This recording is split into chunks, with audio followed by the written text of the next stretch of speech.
You guys all know who I am, right? Brenda, Beautiful Plains Community Foundation. This is Joe Massey, who comes to Neepawa with a wealth of knowledge. He has spent 38 years involved in the public sector working for boards, as well as serving as a volunteer board member on numerous boards in Manitoba. In his professional life, Joe was a senior for the Manitoba Disaster Assistance Board, responsible for providing compensation to individuals and municipalities affected by disasters. For the past 20 years, Joe was the executive director of the Association of Manitoba Municipalities, responsible for the overall administration and advocacy efforts on behalf of all municipalities in Manitoba. Joe has served as a board member for the Portage Credit Union, including 5 years as president, and he is currently the chair of the Portage Regional Library.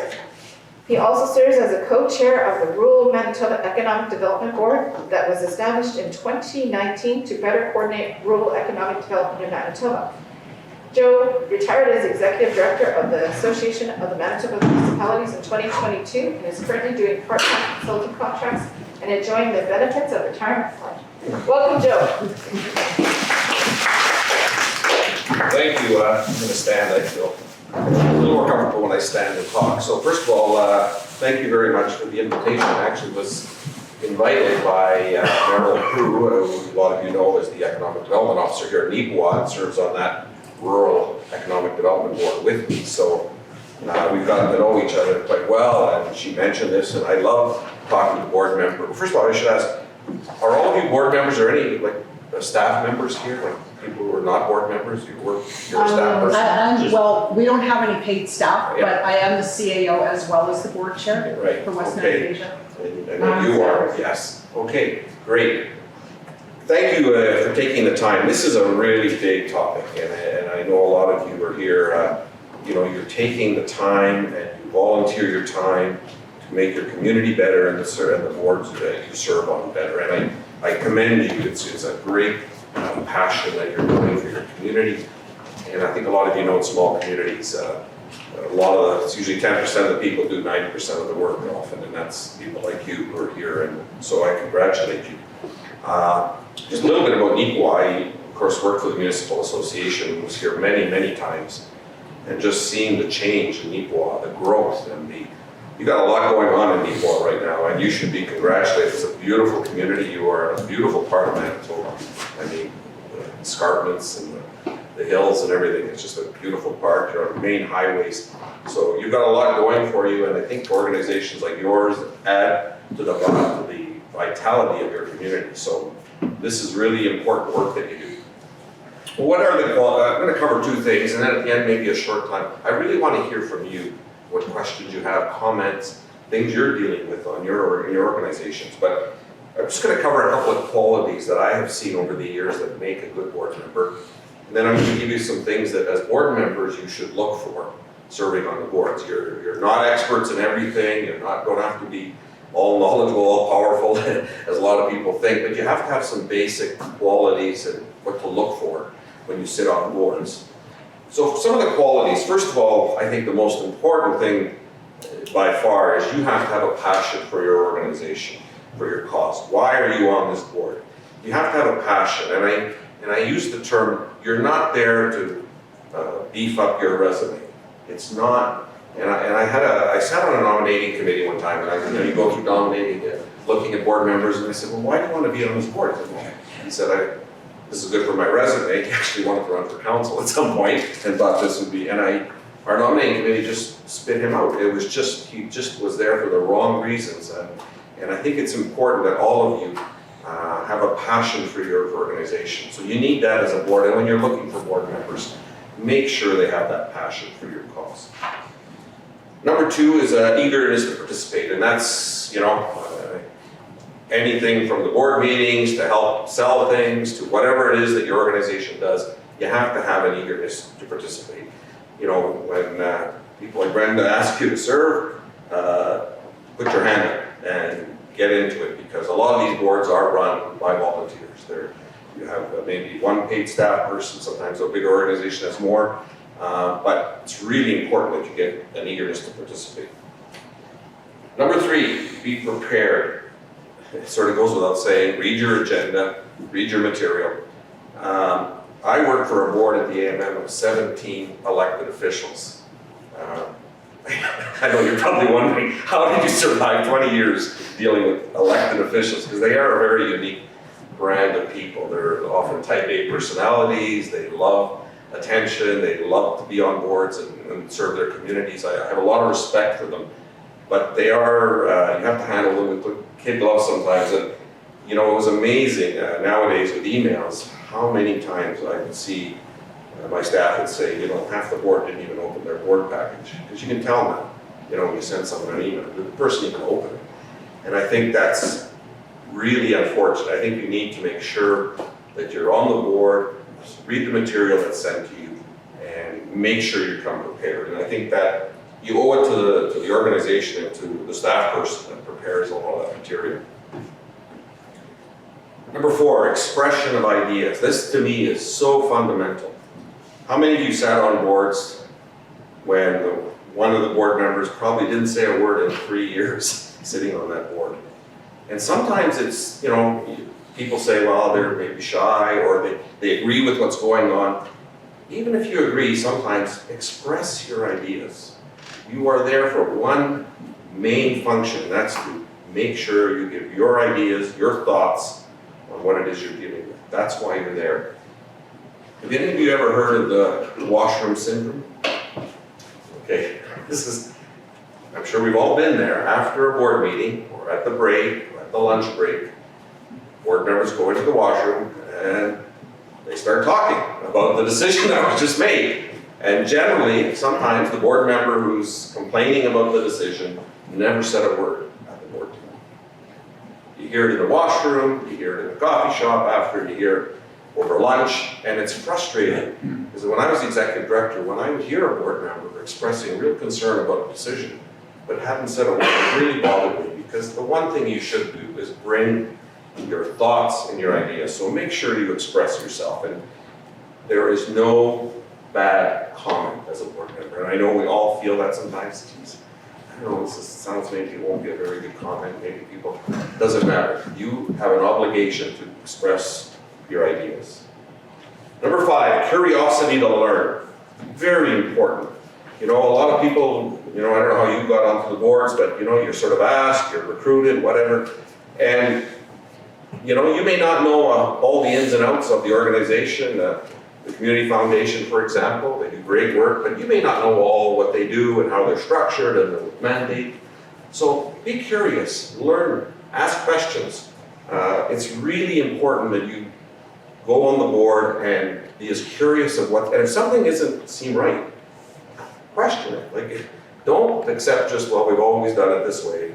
You know, it's a sort of the 50 years we've been like this. Be curious. Ask why things are done the way they are. Number 6, stewardship and service for the good of the organization, not self. And I think this is one of the, that I sort of alluded to earlier. It's really important that you have stewardship and service for the organization. And that's why you're there. You know, it isn't about your own self-interest. Yeah, you'll improve as an individual. You will develop skills. You will learn leadership skills. But at the end of the day, you're there for the good of that organization, to serve that organization. And all of your organizations, and I did have all this sent to me by Brendan, all of them do good work. I'm very familiar with a number of them here at Eagle Eye, and I know the work you do. And number 7, lastly, is good communication.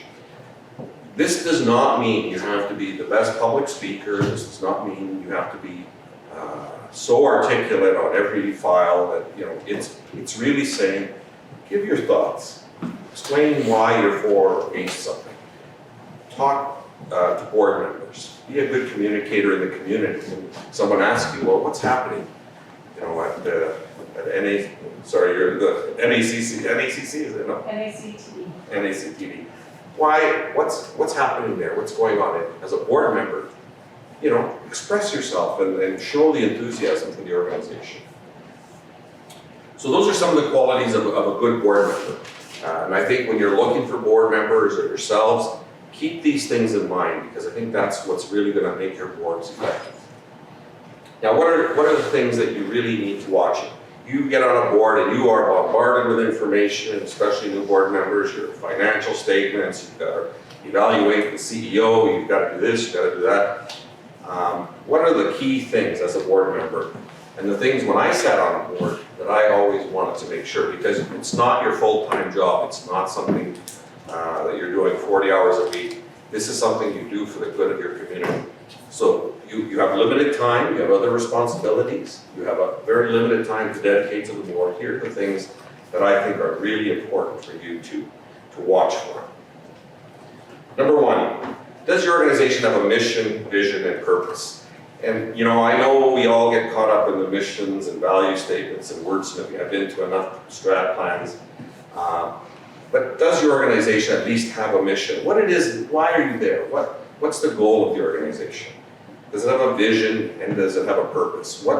What's driving that organization to exist, to have a board, to have staff, to have programs? Why are you there?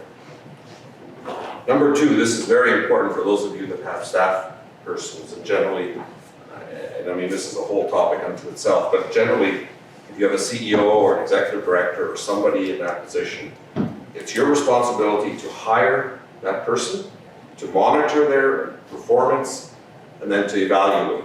It's not, and this is a huge topic, especially for councils, but in my view, the boards have one employee, and that's your executive director, or whatever position it is. Let them do their job, but monitor them, challenge them, push them, but make sure that we're doing a good job ensuring your key staff person is effective in doing their job as determined by the board and the expectations of the board. Number three, financial oversight. I noticed you're having a session on financial statements. Great idea, great idea. The number one weakness that I saw in council anyway, was not challenging the financial statements, not asking questions, and then getting yourself in trouble when all of a sudden something's happened or there's some problem that the auditor has solved. It does not mean you are there to be the expert on every line of that budget, but you're there to oversee it and make sure that if there's anything in there that doesn't make sense, you ask about it, that you have a responsibility. Those financial statements, and I can't express this enough, are ultimately your responsibility to ensure they're in order and that they're clear in what they're presenting. And I know we've heard, and I'll tell you, some of the, you know, you see it, and I use the extreme example, but fraud, mismanagement of money often is in the smallest of organizations. It's amazing. Big organization, you know, there's lots of checks and balances. And this happens in council too. You have a small rural municipality, only has 1 or 2 staff, you suddenly have a big blow up of a financial crisis. So make sure if something doesn't make sense, ask questions. But when the auditor comes to see you, ask that person questions. Make sure you get a good understanding. There's a great presentation. I don't know, Brenda, if this is what you're bringing in, but kind of the top 10 things of what to look for in a financial statement. You don't have to know every little line, but here's the top 10 things that if something doesn't look right, ask about it. Ensure the organization has adequate resources. I'm going to ask a question. Do all of you probably have more money than you need, eh? No. Right? No, exactly. All of you live with limited budgets. It's tight times. Some of you get government grants. Some of you get fundraising, get membership fees, whatever it is. So make sure, but at least make sure you have the resources. And you know, your CEO sometimes will come to you and say, you know, this is our view. The board should determine what it is they want to put those limited dollars in. If the direction is different, then so be it. But as a board, you need to be clear that you need adequate resources to carry out your mandate as the board determines. Create a strat plan. How many of you have done strat plans, just out of curiosity? Pardon me? What was your question? How many of you have done strategic planning sessions as a board? Okay. I would recommend you do one. They don't have to be yearly. They only can, you know, every so often. But it's good once in a while to have the board and your senior staff sit down and look at down the road 3, 4, 5 years, determining what your course of action is. You know, they're great, it gives you a blueprint, but as a board, if you're not doing one, you might want to bring somebody in and look at doing a strat plan every once in a while. I think they're excellent. It gives you and your staff a blueprint. 6, make sure you're legally compliant based on your bylaws and there's ethical integrity. There was one board I was familiar with that the executive director was basically, it was small dollars, but every little thing, whether it was flowers for dinner, everything was being vetted and given to their relative. And I mean, that got around the board very quickly. And you know, it got around in the community and people thought, you know, it just brings your organization down. You have to make sure you've got both the legal and the ethical side of your organization. Because the community does watch. You all know, in a small community, you know, rumors start sometimes, things. Make sure your organization is legally doing what it's supposed to and has some ethical integrity. And that's tough sometimes because, you know, we all know one another in a small community. You're trying to do good work and sometimes, you know, the lines get a bit blurred. Make sure you have that ethical integrity. Manage your resources responsibly, it goes without saying.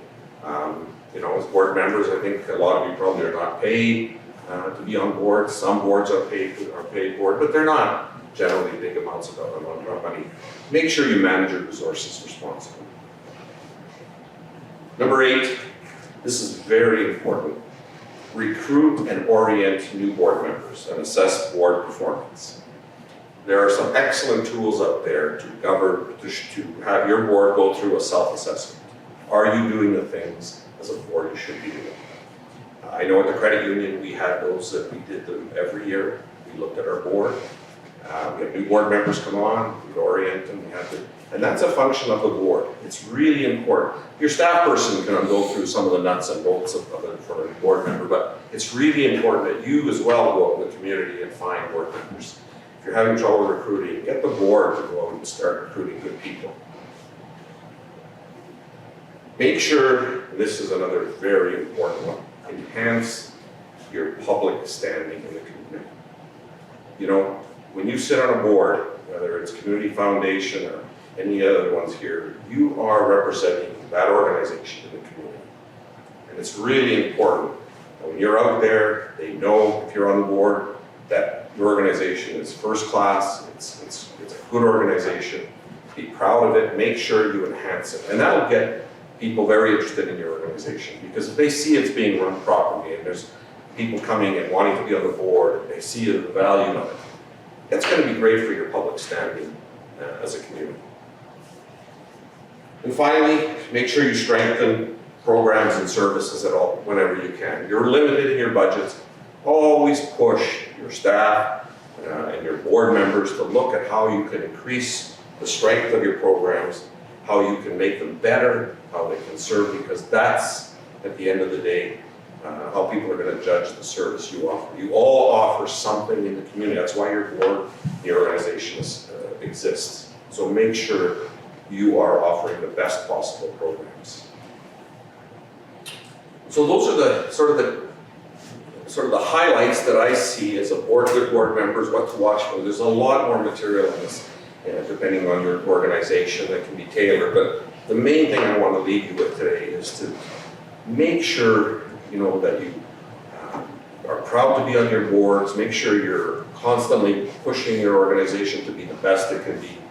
Be prepared, be strong as board members. And I'll tell you, I know the challenges. You all have personal lives, you've got other jobs, you've got 1,000,001 things going on in your lives. And in small communities, people like you are the ones that make things happen at the end of the day. And so, you are the leaders of your community, and I congratulate you. So I'll leave it at that. I do want to open it up, if it's okay, for questions, comments, and maybe when you ask, maybe before we do that, I just want to make sure I understand the organizations. I think I do know, but could I ask each of you to just give me a quick synopsis of your what it does, just so I make sure that I have a good idea in some cases. So your community foundation? Yeah, so the Community Foundation oversees and stewards an endowment fund. We take the proceeds of those funds and we disperse it throughout the community to places that need it, things that we view as being positive in the communities. We also have a kind of the educational component here is we try to make it easier for other organizations in the community to get money from the province or wherever else, because we think that's good for the community. Right. Yeah, well, I'm very familiar. Yeah. Portage Credit, Community Foundation. I donate to them every year. They do great work, so congratulations. Ditto. You know? Go ahead, sir. Actually, I do serve on the HAND board here in Nicolet, and HAND stands for Home Assistance Nicolet District. Our purpose is to help and encourage seniors to live in their homes longer with the comfort and the support that they need to do that. We're responsible, thanks to government funding, for the operation and running of our community meal program, which runs 4 days a week. The Lifeline hookups for the people. Our CEO does a great job of looking after the lifelines and doing excellent work working on our community meal program and several other aspects that we work with, including the Legal Hand to Hand, again, for the benefit of seniors. Okay. Like those, like Meals on Wheels and things like that? Not Meals on Oh, okay. Wheels, but out of our community meal program, we will deliver Okay. if they desire. Great work, great work. I'm not real wordy, I'm not very good at communication, but I'm on the museum board Okay. and connecting the community to history and trying to provide education and such like that. It's a seasonal, usually, but we're trying to expand a little bit. I've added a website to try and aid in that. So Great. I don't know what else you need. I'm very new, so I'm just learning. Right. You have built the website. Woo-hoo. No, I'm very familiar, when I worked at AMM municipalities, we lobby very hard for museum funding and for things that make museums, because they are, I mean, I don't know about you, when I go into a small community or any community, the first thing I do, I look for a museum. I just that's who I am. That's good. I get a good sense of the community then before I, expand a little more, so congratulations, it's great.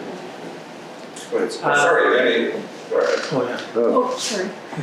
I'll back up from a bit. NACTV has been operating in Nicolet for 40 years plus, I'm sure. It has been, at the moment we have 3 full-time staff, including one which is on a local journalism initiative grant, paid for by the government, and we're very fortunate to have that. And we've got a couple of part-time staff. We've had student staff as well come in and help. Many volunteers to do the filming and the interviewing. One of those, our top interviewers is here today. The purpose, I guess, of the TV station is to promote Nicolet and expose it to the world. We are live on the internet 24 hours a day. We are across Canada on Bell TV. We're across Manitoba on MTS, and in the Western area on WCG. The only TV conglomerate that won't pick us up is Shaw, unfortunately. Thank you, excellent work. Sure. I'm on 2 boards. The first one is Kaleidoscope, and we bring concerts to town. Usually a play, Mountain Theatre Center, their traveling show, but we also bring musical concerts. Most of them are held at the Roxy Theatre in town. That's one of the boards that I'm on. The other board is this board here for Arts Forward. We're a art gallery. We are a meeting space. We are a performance space.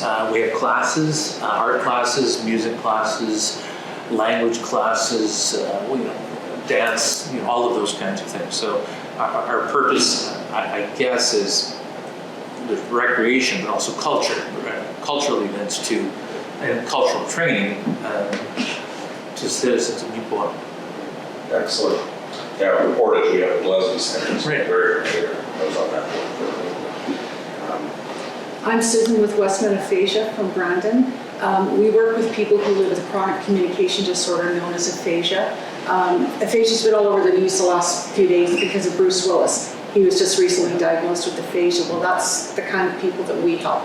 And aphasia is a communication disorder that can affect the person's language skills, their reading, writing, understanding, comprehension ability, speaking ability. What it takes me 30 seconds to say might take a person with aphasia 3 minutes to say.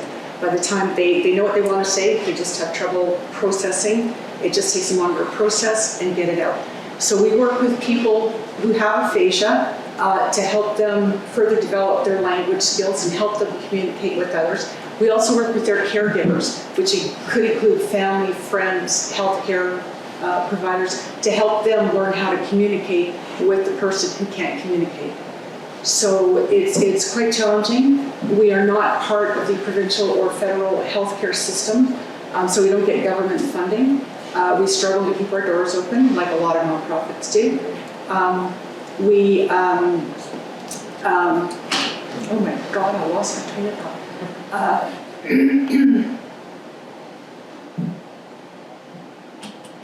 It's gone. All right. I'm sorry. You sound very passionate. It's gone. Were you on TV last night? I was. I thought so. I thought so. Yeah. When you started talking a little more, Yeah, I don't know, I got involved with this organization because of somebody else who's involved with the organization. I don't know anybody in my family, no one has aphasia. I don't know anybody, friends, family, nothing. I just met this woman who was very, very passionate about the cause, and when I retired, I was looking for a volunteer opportunity. This is where I ended up. So, right on, thank you. yeah. Yes, and I currently sit on 5 different boards. So one is the museum, and I'll talk about, and the gentleman will talk about Wesley. So I won't, the other 3 boards that I sit on, one is Manitoba Public Health Association, so it's a provincial board that we work in conjunction with Canadian Public Health Association, and really our role is to look at identifying issues that are related to health. Of course, COVID has been, and all the impacts COVID has had are some of the things that we're working on, the environment and such. So we really, our primary role really is to advocate and provide link not only healthcare professionals, but community and a variety of different organizations to current information and to work jointly together with those NGOs to look at how we can make a difference or how we can advocate for certain things. And we do work, especially with the city of Winnipeg, a lot. I work with Child and Family Services of Westman, and that particular board, of course, works with families. And You're on the board there? On the board, yes, yeah. And we use governance model there, and we're really working our way through understanding what that really means, and a number of things that you mentioned today really sit with that whole model. And I think for us as a board, it's been a growing opportunity to kind of understand what you truly mean by governance and how you work with your CEO appropriately in that kind of board process. And then the other one is the Niqua Ministries, Community Ministries, which is the Salvation Army in town. Oh, okay. And of course, we work with a variety of families and organizations. With some of the boards that I work with, we have strategic plans that we do once every 3 to 5 years. Child and Family Services, for example, we have a retreat yearly where we actually look at the strategic plan, update it, evaluate it, use community consultation response to determine where we need to go. And then we fit that into a plan where this is the board, where the board feels we need to go, and then we have the staff identify how they feel we should get there, and it kind of fits together like a glove. That process is really interesting and works very well, because you get involved right from the grassroots. Excellent. All good organizations. I know very familiar with Salvation Army in my government work when I worked with disasters. You know, there, Red Cross, all those organizations are great to work with. Sir. I'm just tired listening to you. What do you do with your spare time? Yeah, I can handle one board, never mind 5. Well, working with Westlake Employment Center has been very rewarding. I've been there a number of years now, and for the most part, we strive to provide employment services to those who are not employed and for those who are underemployed, to the Neequa area residents. And with that, we provide a large segment of a variety of services at our office. We've just recently relocated into the same building that the Salvation Army is in. And the Neequa Immigration and Settlement Services are also in that building as well. Triangle immigration. So we're looking to develop synergies into those two organizations that could help position ourselves more effectively and efficiently within the employment parameters that we operate under. So it's a daunting task, and it's been very rewarding. Excellent, excellent. That's, I've heard of you, I talked to council about your organization and work, and it just seemed right now, I was going to be looking for a week more. I don't think you have an unemployment one, maybe it's getting people to work. That's my impression, anyway, I could be wrong, but yeah, excellent. Sure. Yes, and I'm on the Westlake board as well. The only thing maybe I could add is that we do have the office and we do have 2 employees. We're funded under a contract with the province of Manitoba. And we also have some partnership funds where we have worked with our local municipalities in our region to provide some additional funding as well. And not much else, other than we provide services to employers as well at our office. And I'm also on the Neequa Curling Club board, and I worked for elected officials as the secretary treasurer for 32 years at the local school division here. So you have a good So I've understanding. got experience on both sides. Exactly. You're a dangerous guy.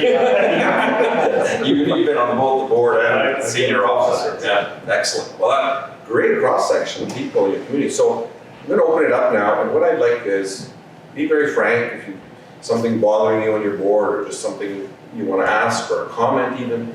I don't know how much time we have, but I just want to have the opportunity to hear from you, because I know it's often what's in here that I want to hear from you, as opposed to me always giving you stuff. So I do know that 2 organizations here have just hired new key staff people. And I wonder if there's any hints and tips that you can give them for transitioning new staff into their organization. Are they like you, sort of the senior person? Yes, they would be, right guys? Yeah. Can I ask which organization? I'm gonna pick on Westlake and Arts Forward, has just done that too. Yeah, Okay. yeah, so at hand, yes, you guys are targeting music. Okay. I think so there's a lot of stuff happening at your boards, and that transition part stuff, so it might be good if you had some tips for them there, because there's 3 people that are talking about. So you're looking for What to watch for, how to make the new person's job maybe easier. Well, this is a huge topic. I'm actually speaking I'm actually speaking at the end of the month. The municipal administrators have a convention. They're all CAOs of municipalities, and so it's always that tension between the CAOs and council, like who's in charge, who has the authority for this and that, and you get micromanagement stuff going on. I'm sure you're well aware of it. So, but the first thing, if you've hired this person, your board, then first of all, support the person. Get them up and running, support what they want to achieve, work with them on what board sort of goals are. But the one thing I would say is, and it's tough sometimes, but when they're new, but don't micromanage them. You have put your faith and trust in that person, and give them direction, push them, challenge them, and I say this to the CAOs. When I used to hear from council members saying, we don't even get financial statements every month. Well, why is your CEO, why are you not pushing that? So they have an obligation to serve you as a board, but don't micromanage them. Make them accountable, give them direction, and then let them run with things, and make sure they report back to you on things. Those are a couple of things. I don't know if there's other staff in the office, but that's a whole other sort of situation. But make sure and get to know the person. Like, talk to them. I don't know if it's the chair or just the whole board, but talk to them, on a personal level. Get to know them. What do they see in the organization? Because if you've hired them, you obviously went through a process, and you must have some confidence in their ability that they got the job. So that's an exciting time, depending, where you came from with the previous person. It could be a wonderful thing, or you've lost maybe a really good person after so many years of service, and it's a bit challenging, and you're scared a little bit that can we replace that person who's so valuable. So just a couple of things like that, but don't micromanage them. Let them do their job. They're going to make mistakes, but just work with them, and particularly the chairs of your boards. They're very key, and that's a whole other topic. I tell CAOs and executive directors often, you have to have a relationship with the chair of the board. You have to. That person is the leader. I mean, board members are all equal, but the chair has a special responsibility to ensure that the wishes of the board are being carried out, but also has that difficult job of dealing with the CAO or the executive director on a day-to-day basis. The mayor often has that role in council. Develop that relationship. So if you're the chair of your board, you just hired this person, spend some time with them, because the whole board can't always be there. So, and make sure they develop with you as a chair. Be very open, transparent about that. And that person can almost lean on you to be a sounding board, to see things before the board meeting. I'm sure in your job you would talk to the chair sometimes and say, this is coming on the agenda. I think this is going to be a tough one. How do you think we position this? Maybe you have some thoughts on this. Well, yeah, I think, we've just gone through a period where I'm the chair of the Westlake Board. Okay. So I've been involved a little more than what I should be, for sure. But we went through a period of having the position vacant. And so now we do have a new person in place. And I'm seeing that, I'm micromanaging at this point. But I did have, a discussion saying, it isn't going to be like this all the time. I'm going to pull back. Right. And you're going to be responsible for the day-to-day operations, because I think that's important. That they know that they are going to be running the day-to-day operations. Well, initially, you got to get involved. Yeah, and I know I'm involved. How long was it been? For about 3.5 months. Okay. Yeah. So you were basically we weren't micromanaging, we were managing. Yeah, you were at staff. So. Okay. Good. Yeah, it's it's always a balance. Yeah, it is. I think the most important thing is as a person who's worked with boards for a long time, the key is that they have obtainable goals, as I am a task-oriented person. So at the end of the day, if I know that I've accomplished something, I feel like I've had a good day, if I got that one thing ticked off. But I think the thing is that effective communication. If they understand that they're fulfilling that need for your board at this moment, at that second, and learning how to prioritize, that's, I think, the biggest thing is, with people who are new to an organization, what is the most important? If they know what's the most important and what they have to do first, giving them those roles and jobs makes it easier from a staff person point of view. I'm speaking now. So, communication is key. Yeah, it is. Other questions? Yes. I guess I have a few questions.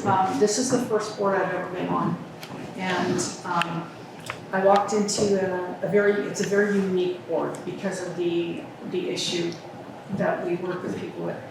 How do I get board members more involved in helping me? How can, I guess what I'm asking is, how can board members help their board chair do what needs to be done when they're already stretched to the limit? How do I ask more of them?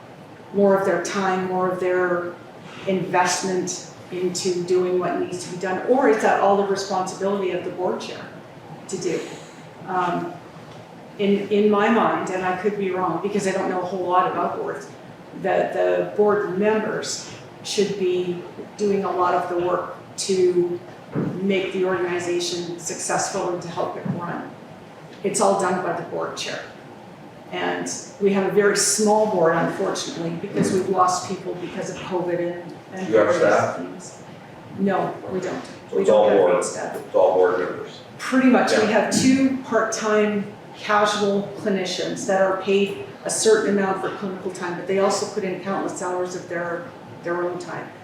I do board chair and CAO, and as CAO, I probably put in 500 volunteer hours a year, which is about 10 hours a week in just running the day-to-day, because we don't have funding for an administrative Yeah. person, and that's one of our struggles. But everybody on the board says they want to help me, they want to do more, but I don't know what more they can do for me. They've all got other challenges, jobs, full-time jobs, health issues with some of them have aphasia, health issues with their partner who has aphasia. How do I ask them to do more than what they're already doing? I think you, that's a unique board, you have no staff basically, and you have the chair, or in effect, the CAO. Yeah. I think you need to sit down with your board, and it's hard to answer because I don't know all the workload and what's involved, but, you know, and really do your own little strat plan together and say, okay, what are the tasks that day to day, like just basic things like accounting and finance, I mean, do you have board members do that, or do you do that? We have a treasurer who mainly, Who's on the board? yeah, Yeah. before it was done by someone who liked numbers. There's no easy answer because I don't know enough about your workload, but you can't do it all yourself, but at the end of the day, you are the chair. And I think you have to sit down with the board and look at all the duties that you have and what's the priority, and just sort of say, like, we've got to divide this up somehow, and otherwise our organization will die. I mean, you know, heaven forbid, and I don't want to make you feel indispensable, but if tomorrow you got seriously ill and were gone for 6 months, what would happen? You know? They close their doors. So that's not a Not good to- scenario. That's Not to not. blow my own horn, but because they have the passion, they have the commitment to the cause, they're eager to participate. Like if I say, you know what, we need to go to this fair and set up a booth all day, I need you in 3-hour shifts, who can help? Yeah. They're right there. Yeah. What they don't have is skills to run an organization. So that's what. Well, that's a recruitment thing maybe, and I don't know how your board are selected, if it's an elections or just volunteers coming forward, but you need to look at certain skill, like you're an operating board, you're not a governance board, you're actually operating the organization, so you need to find, you know, someone that's good with the numbers, the books, you need someone that's a good salesperson, maybe for trade shows, and, you know, eventually, I mean, you oversee it. Yeah. But it sounds like you're not at that point yet, so, but it's, you know. But what you could do is take the board and divide it up into duties. Like the key to every administrative staff is knowing the skill set of your board members, right? Jeff is my finance guy, as is Ian Thompson. I know that if I have a problem with accounting, I know who to call. But the thing is, there's like, Leona has built a website for the museum. She's got the tech side down. So the key is to take an assessment of your board and take their skills and put them to work. That is the smartest thing you as a staff person can ever learn, because it's those little things that are the stuff that make you crazy, but there's somebody else that can totally manage that for you. So I always tell everybody, I'll write anybody a grant as long as I can do it with my pajamas with a glass of wine. Like, that's just the way I work. But I think the thing being is knowing the skills of your board will make your job much easier. If you have someone that has the ability to make something sound brilliant, they're the person that's going to create all the content for Facebook, all of your documents, those sort of things. They might not be able to put it together in a brochure because there could be somebody else that has that ability. Do an assessment of skills of your board, and then you'll be able to put stuff out to people that have the ability to manage it in small little chunks. Okay, thank you. Other questions? Yes, sir. I'd just like to mention about replacing the existing CEO in our situation, and the CEO, the previous one, the past one, had served for 18 years and did a wonderful job and very well respected in the community. Our concern was, and we kept getting feedback, how are we going to replace him? The point I want to make is that we were pleasantly surprised when we sat down and talked and we advertised the position and wound up with 4 very qualified applications, and the person that we were able to hire is a younger person. She worked in the healthcare field, and she has an enthusiasm and energy to work with seniors, and it's just been a real blessing. The other point I want to make, and I'm just so thankful to be here today and to consider some of the points you've made, Joe, but just in the past month, we've had an experience that wasn't pleasant for any of the board members. Our current secretary, because of health reasons, had to resign her position. And we reached out to some people, and one very qualified person volunteered to come and serve as secretary. As a board, we didn't sit down and organize with the new person and ourselves and the CEO how to bring this new person in, because it's a fairly heavy load being the secretary. One of the problems was COVID. We hadn't had a meeting for several months because of the COVID restrictions. But we just kind of, pardon my French, but we just kind of dumped the responsibilities on this new person and expected her to take over, just coming in and taking over that very meeting. And we were looking at discussions on 3 meetings past because of the COVID situation. So she did a very good job on that day, and I phoned her that night to see how she was feeling about the position.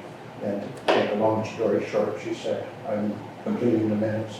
I've already resigned in this position. She said, I went to back. She said, I was just overwhelmed today. And we made the mistake of handing her that book of the secretary's minutes and expected her just to take. And this is is it a board member who serves as secretary, or is it a part-time staff person? It was a brand new volunteer board member coming on. Oh, okay. And she was willing to accept Except the the secretary, secretary. yeah. But we didn't do Yeah. our homework. So every point that you made here is something that we can all think about. We lost a very valuable community member, and because of us. Yeah. That whole thing of, replacing someone that's been around for a lot of years, respected, and you think, God, my dad said to me one time, I think when I was younger, a little too cocky, he says, Joe, the cemeteries are full of indispensable men, and it's true. I mean, nobody is indispensable. It's amazing.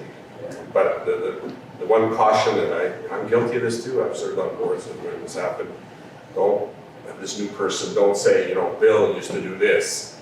Let them make their own mark and their own style. Because the worst thing is to take a job and say, oh, you're the new Joe, or you're the new whatever. Like when I retired from Maine, I was there 20 years. I knew a lot of people who, are we gonna, and it's amazing after 3-4 months, you're irrelevant. Like you're people. They might see me and say, "Oh, hi, Joe, how are you doing?" But you're tiny.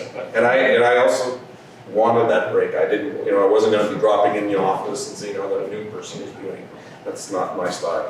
I'm done. And so it's, but it's tough when you have a very good person for 18 years. Yes. I'm just curious about, how long should board executives, how long should terms be? And sometimes it's spelled out in the rules and regulations or constitution or whatever that, let's say the chairperson is a 2-year term. So you're the chairperson, you got a 2-year term, and then when 2 years is up, you get another 2-year term, and then when that's up, you get another 2-year term, and it ends up going on for a long time. I really don't think that's healthy.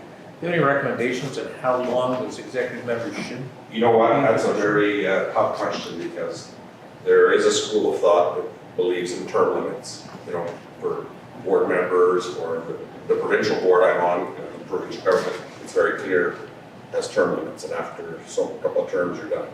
In other boards, it's as long as you want. I don't have the right answer other than to say, if you're really having trouble recruiting members, are you talking specifically more as presidents as opposed to just regular board members? Yeah, presidents or chairs, and sometimes secretaries, but nobody wants that at all. I've seen in the credit union system, chairs there too long. I was the 5 years at Portage Credit Union. We built a new building. We were doing a lot of stuff at that time, and I was pretty tired after 5. I was glad to step down. But you see in the credit union system, sometimes people that are, I've heard 35 years as chair. I don't think healthy. I don't think that's healthy. So And, you know, depending on the process, you, like some boards elect the president or the chair. Some it's the membership, good. You can always challenge the chair if the board members feel, sorry, go ahead, sir. No, I just, like along those lines as well, like a lot of great points here you brought forth, Joe, and one of them I want to follow up to you on is if you could expand recruitment of new board members. Like being in a small community, there's a lot of organizations in the community all looking at the same pool of available board members. Yeah. So how do you work in around looking at recruiting new members on? I know when I came onto the board with Westlake, I was the only male with the rest being female, so for a couple of years I got in touch with my feminine side. But you know, it's good to keep that balance in play. So how do you and where do you look for new board members? And also if you could address tools for board assessment. That kind of piqued me. Okay. Well, on the second one, I know, and it's probably, I know the credit unions have a board self-assessment tool, but easily can be adapted. Because it's not just for credit unions, it can be adapted. So your credit union would have that, it's a board self-assessment tool. There's, you know, I can, if you want, I can send you some, maybe a tool off you, give me your contact info. Yeah. But it's basically, and there's different ways of doing it. The way I did it, we did it at the credit union, is each individual board member, first of all, assess themselves. So how did I do as a board member this past year? And then the board does one as a whole, which talks about how do they deal with stuff. And it's quite interesting. And what you find is you get some really interesting dynamics between board members saying, geez, I wasn't aware you were concerned about that. Or, you know, and you know, it asks very, you know, how you make decisions and you know, how you deal with the CEO. And it's a good tool, but there's also one for individual board members. And that's more for you to assess. How did I do this past year? Am I still on top of my game? Or you know, it was very revealing. So maybe you can give me your contact. Yeah. And I think one of the things too is like, we're fortunate with the foundation, we kind of have some rules that mandate where we look for our board members. So we have to have board members that represent the town of our Mi'kmaq, RM of Rosedale, RM of Langford, RM of Glenella, Lansdowne. So if those are some of the things that you have, then we like one, geography is the first tick, right? Then the other thing is like, what does your skill set? Obviously, board, you're probably pretty good with financing after all the years of the school board, so you've got that under control. So what are the objectives of your organization, and what sort of skill set do you need to bring in that's going to help your organization push forward to one of the goals that you want to achieve? So you might be looking at, say, Ron, who's like a really good tech guy, or some things like that. You might want to take an assessment of your organization before you go seeking a new board member, that skill set you'd want. Do you need to redo your constitution, your bylaws, or whatever it is? Looking for some legal advice, those sort of things. Those are some of the things that when you're reaching out to that board member, new board member, is something that you can look for. And I think one of the most important thing is, it's not as hard to find board members as you think. You just have to be skilled at knowing how and who to ask, all right? And I think that when you start doing good things in the community, and I can say that here when I was at Arts Forward, when we got the building and we had people walking in the street wanting to do things. And so I think some of the part about getting board members is making sure that your organization is out there doing things, people understand what your organization is doing in the community, and that gets people excited about the things. Like you guys could be sharing the stats of the number of people that come through your building and you support to get jobs. It's huge. And I think those would be really, really exciting for you to be able to share, right? Yeah, and just following up on that, it's interesting because you do need to figure out, you know, do you have a finance guy? Do you have a legal guy? Do you have someone who knows sorry. Do you have a person that's good at selling? Do you have a person that's good at community engagement? Do you have these skills? And sometimes you won't find them all. And sometimes you just kind of have to make do. The Beautiful Plains Community Foundation, our board rotates every 6 years. So we've got cadres of two that basically leave every year, and we have to go on a recruitment drive all of a sudden. So we are quite used to this. And so if we need someone who has a legal background, you know, put your feelers out. Talk to the person that you usually deal with when you have legal problems. They might not do it, but they might know someone. You know, things like that. Yeah, it's just identifying which skills you need and then shooting for them. Yeah, and asking, don't, I mean, Yeah. you just have to be brave. And it's astonishing, most people, and with our foundation, sometimes I feel like nobody knows who we are and what we do. And 25 years later, we'll say this for the rest of our lives. And I think the thing is we have a fast pitched line so that we don't lose people. No one can say it except for me. But the point being is you have a way to sell your organization in 2 sentences, right? So that you're not losing them. You might want to appeal to somebody who is challenged with finding staff. Maybe they would have an interesting take on it. Maybe, like I know at one point was High Life, did not High Life have someone sitting on your board for a period of time? Those sort of things. You might want to see it from an employer versus point of view too as well, right? So there's a few things that you could grab in there. I think there's a lot of people in this community that want to get involved, but sometimes they just don't know how. On one of the boards I sit on each year, when we're looking at who's coming back onto the board or board replacement, we look at our goals for the upcoming year. And then we actually identify what skill set we need on that board based on that. And we send that out to like a large group of people, you know, like people that maybe have memberships with that organization or who have made connections, just to say, these are the skill sets we're looking for this upcoming year. And as you say, it's interesting to see who you get responding, right? Because Well, and it was interesting when the foundation, when I came on board, our mayor helped us find who was on our board. Well, that didn't work very effectively, right? Like we would give them a list and then at the time, the person who was in charge of recruiting wasn't really familiar with our organization. So it's very challenging to have someone recruit for you when they don't know your organization. So I think the thing is to find somebody also that's asking, that really believes in your organization and can and be a good recruiter, right? No easy answer, as you can tell. But Yeah. look for other parts of your community too. I don't know, like you have a very new immigrant Filipino community here. Yeah.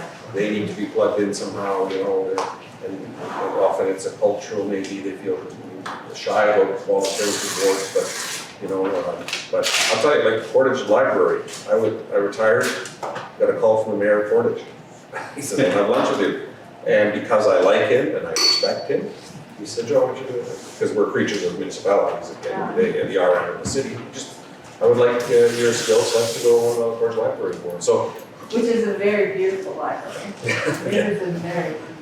so yeah, it is, but talking to people, I think, is really key. You'd be surprised talking to people. You think I could do that? Yeah, I think you can. Okay, I'll try it. And sometimes the people that are just passionate and a little bit interested can end up being your best one, right?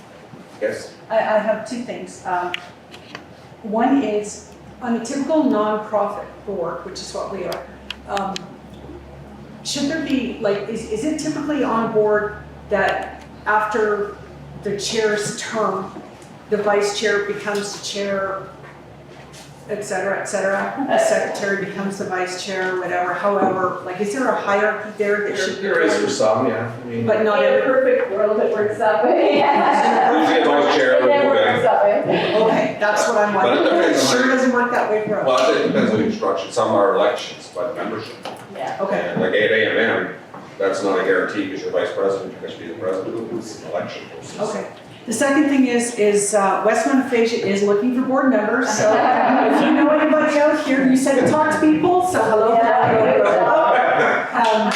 Anyone out, we are meeting virtually, so that makes the little travel thing a little bit easier for you, but, and also, is there anybody here that would be willing to share with me their strategic plan or their board recruitment process?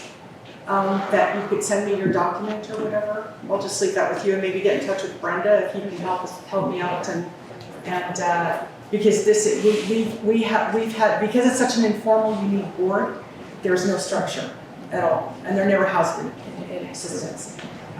So I need to, and I think that's part of the reason why we're struggling so much. So what I would like to do is sort of make it a little more of a formal board so that we can have a process. You mean a process. So I believe that every board in some way, shape or form should have like, duties of your president, vice president, secretary, whatever it is. Exactly. There should be duties. You should have an outline of your mission statement and things like that. But for you, I think the biggest thing would be, I would find an organization that's similar in serving people in the health environment like you are, and see what tools that they could give to you. I think one of the most important things is when I came on the foundation board, I like to learn and I like to understand what other people are doing. And when I first came on, it was really interesting because they didn't talk a lot to each other. I changed that, no. But I think the thing being is, like, I wanted to know what sort of software you do to manage your donors, those sort of things. Those are the things, so talk to organizations that are similar to you, and then you can get a board structure from them, hopefully. And then hopefully you'll be able to get also those terms of what your board members should be there for. Okay. As much as I, as a staff person, hate losing board members after the 6-year term is up, their 6-year sentence with Brenda, that's what I call it. I mean, it's great to have an infusion of new ideas, And you don't get the same amount of burnout, right? no, yeah, like I think 6 years is long enough for any board member to be on the board. I don't think that, like, as much as I hate to see them go, I think 6 years is lots. When I cry when they go, but yeah. Yeah, and most of ours have been there since day one, which is 14 years. So, but the thing is, you can be a volunteer and not a board member. Right. And that's what you need to remember. I have board members who have left that they run entire projects for me because that's their skill set. Just because they're not a board member doesn't mean that they're gone. And I remind them that all the time. And that's what you need to remember, is that even though they're not a board member, they can still be part of your organization. And never let them go. Hold on to them for life. Well, and we do, and a lot of our board members are volunteers with the programs too, and actually, that's my goal, is to be a volunteer and not a CAO, so, it's just too much time for me. Are we, I don't want to cut off questions, but are we out of time? No, you know, it's up to the group. If they have to go, they have to go. I understand that. But thank you, Joe, so much. Yes, It's a thank great you. knowledgeable day. Yes, and we'll have you back.